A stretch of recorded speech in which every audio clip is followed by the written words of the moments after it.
आज जे शेतकऱ्याचं नुकसान झालेलं आहे ते माननीय कलेक्टरांना सांगितलं गेलेलं आहे की सगळ्यांचे पंचनामे करून लोकांना शेतकऱ्यांना खरं तर नुकसान भरपाई दिली गेली पाहिजे।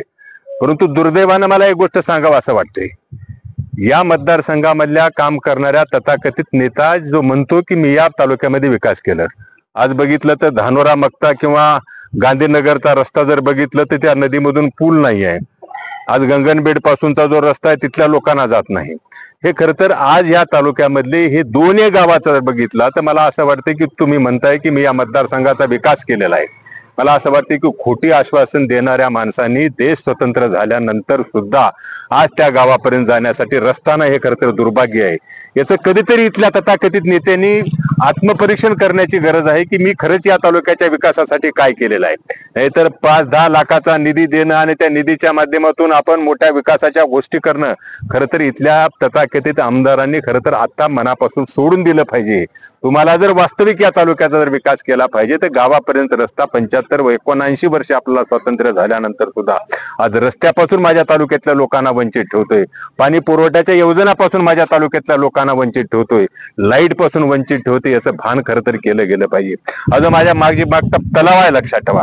तुम्ही जर 50 वर्ष या ठिकाणी म्हणताय की मी सत्तेचं काम केलं, मी सत्ताधारी पक्षाचा आमदार आहे, माझे ह्या नेत्याशी संबंध आहेत, माझे त्या नेत्याशी संबंध आहे, अरे खरं तर कंधार शहराला किंवा कंधार तालुक्याला विकासाच्या दिशेनेच खऱ्या अर्थानं जर न्यायचं असतं तर या जलतुंग तलावाचा विकास झाला असता, इथल्या किल्ल्याचा विकास झाला असता, इथल्या दर्ग्याचा विकास झाला असता। मला वाटतं की हजारो लाखो लोक या ठिकाणी जर आले असते, इथल्या पर्यटनाच्या माध्यमातून हा तालुक्याचा विकासाच्या दृष्टीनं हा तालुका 50 वर्ष पुढे नेला।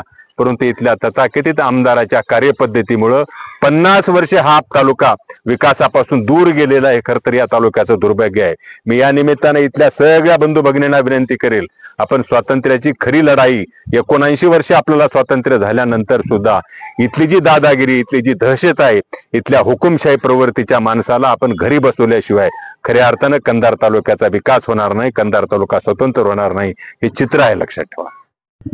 खर तर एवढ्या वर्षाच्या काळामध्ये त्यांनी या तालुक्यामध्ये राजकारण केल्याच्या नंतर, निवडून आल्याच्या नंतर दुसऱ्या निवडणुकीशिवाय कधी गावामध्ये पाय नाही ठेवला होता।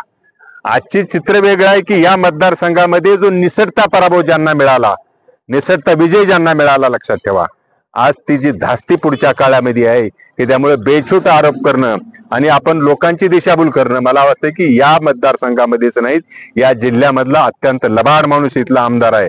त्यामुळे लबाड माणसाचं खरं तर पुढच्या काळामध्ये हा पंचायत समितीची निवडणूक आली म्हणून करतोय, जिल्हा परिषद निवडणूक आले, अरे लोकांच्या सुखदुःखामध्ये जाणे भारतीय जनता पार्टीची संस्कृती आहे, लक्षात ठेवा। त्यामुळे लोकांच्या सुखदुःखामध्ये गेलं ना आपण कुठंतरी कमी पडतोय, अशा चित्र जर तुम्ही लोकांच्या समोर मांडून एक लोकांच्या भावनांशी खेळण्याची थट्टा खरं इथल्या आमदारांनी करू नये। ते एका पक्षाचे नेते, जो पक्ष या सत्तेमध्ये आहे, त्यामुळे या सरकारचा अपमान इथल्या आमदारांनी करू नये। माझे कार्यकर्ते, भारतीय जनता पार्टीचे कार्यकर्ते लोकांच्या सुखदुःखामध्ये 24 तास काम करतायत, त्यामुळे अशा पद्धतीचं बेताल वक्तव्य इथल्या आमदारांनी करू नये।